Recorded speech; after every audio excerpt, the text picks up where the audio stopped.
V tomto videu si ukážeme 5 cvikov na bolesti bedrového kĺbu. Zdravím vás, volám sa Jakub Igas a som fyzioterapeut. Vedeli ste, že až 15% celkovej dospelej populácie udáva, že aspoň raz za rok pociťuje bolesti bedrového kĺbu a že u ľudí nad 60 rokov trpí chronickou bolesťou bedrového kĺbu až 25% populácie? Bolesti bedrového kĺbu môžu byť spôsobené viacerými problémami, ako sú napríklad artróza bedrového kĺbu, impingement syndrom bedrového kĺbu, zápaly úponov a šliach, tendinitídy a entezopatie, burzitída, bolesť prenesená z chrbtice a vrodené poruchy bedrového kĺbu. Pokiaľ si diagnózy veľmi zjednodušíme a rozdelíme podľa symptómov, tak vo väčšine prípadov sa artróza a impingement syndrom prejavuje bolesťou vo vnútornej strane stehna, najmä pri pohyboch bedra do vnútornej rotácie a zdvíhaní nohy do hora. Pri bolesti na vonkajšej strane bedra sa zväčša jedná o burzitídu a bolesť zo zadu v sedacích svaloch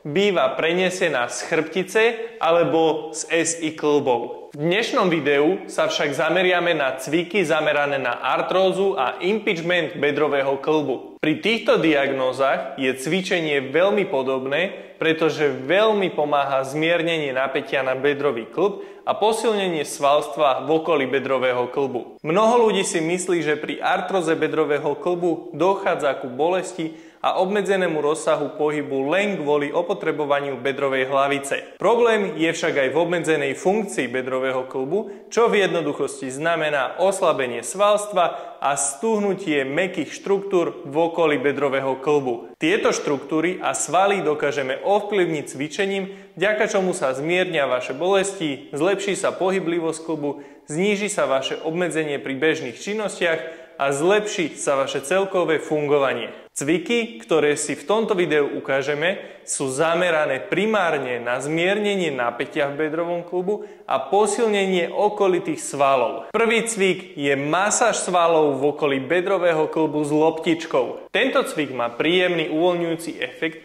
na vaše svaly v okolí bedrového kĺbu. Masírujeme celý sval zo strany na stranu a postupne prejdeme na bočnú stranu bedrového kĺbu. Masáž môžete vykonávať kľudne 2 až 3 minúty na každú stranu.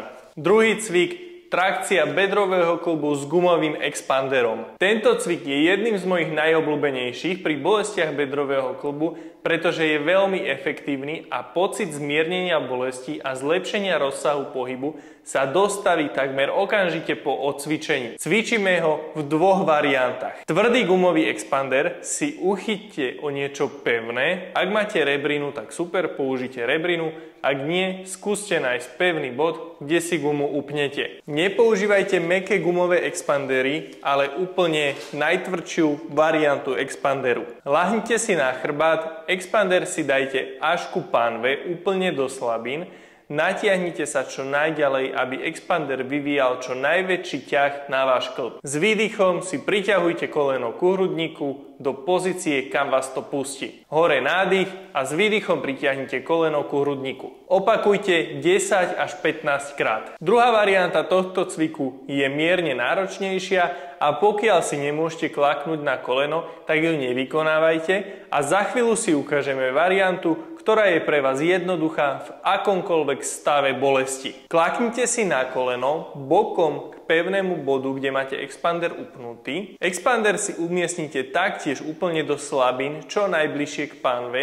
Natiahnite ho čo najviac ako môžete a vykonávajte pohyb s kolenom dovnútra. Pri tomto cviku dochádza ku trakcii bedrového kĺbu a uvoľneniu jeho napätia. Taktiež môžete vykonať 10 až 15 opakovaní. Najjednoduchšia varianta bez expanderu je v stoji, na schode alebo na vyvýšenej plošine. Jednou rukou sa prichyťte pevného bodu a vykonávajte úplne jednoduché pohyby s nohou dopredu a dozadu. Snažte sa nohu nenapínať, ale uvoľniť čo najviac ako je možné.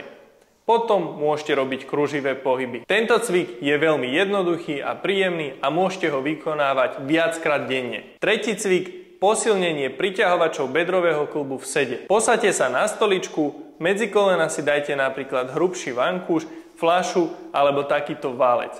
Vystrite sa, dbajte na to, aby ste nohy mali v pravom uhle a zatlačte do vankúša na 10 sekúnd. Zatlačte a povolte. Cvik opakujte 5 krát po sebe. Štvrtý cvik, zdvíhanie panvy.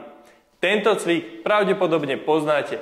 Je to skvelý cvik na posilnenie sedacích svalov a hamstringov, čo je pre zdravie bedrového kĺbu veľmi dôležité. Cvik vykonávajte 8 až 12 opakovaní, 2 až 3 série po sebe. Dole nádych a dohora idete s výdychom. Posledný cvik slúži na posilnenie malých sedacích svalov, ktoré sa nachádzajú tu na bočnej strane. Takže ľahnite si na bok, spodnú nohu pokrčte, nohu vystrite a zdvíhajte ju dohora týmto spôsobom. Snažte sa špičku držať rovno, aby ste ju nevytačali dohora.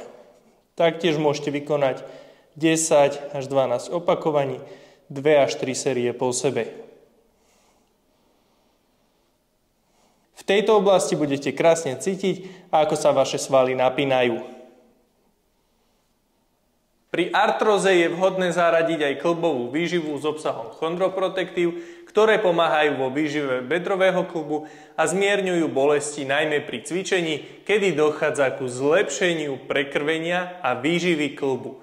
Môže sa urýchliť regenerácia a zmiernenie bolesti. A navyše má veľmi príjemnú chuť, takže môžete vyskúšať naše príchute mango marakuja alebo melón. Cvičenie a pohyb vám pomôžu doručiť kolagén a chondroprotektíva do kĺbu pre podporu regenerácie a funkcie poškodených štruktúr. Verím, že sa vám toto video páčilo, budem rád za každý like a zdieľanie videa a nezabudnite odoberať tento kanál, aby vám neušli žiadne nové videá.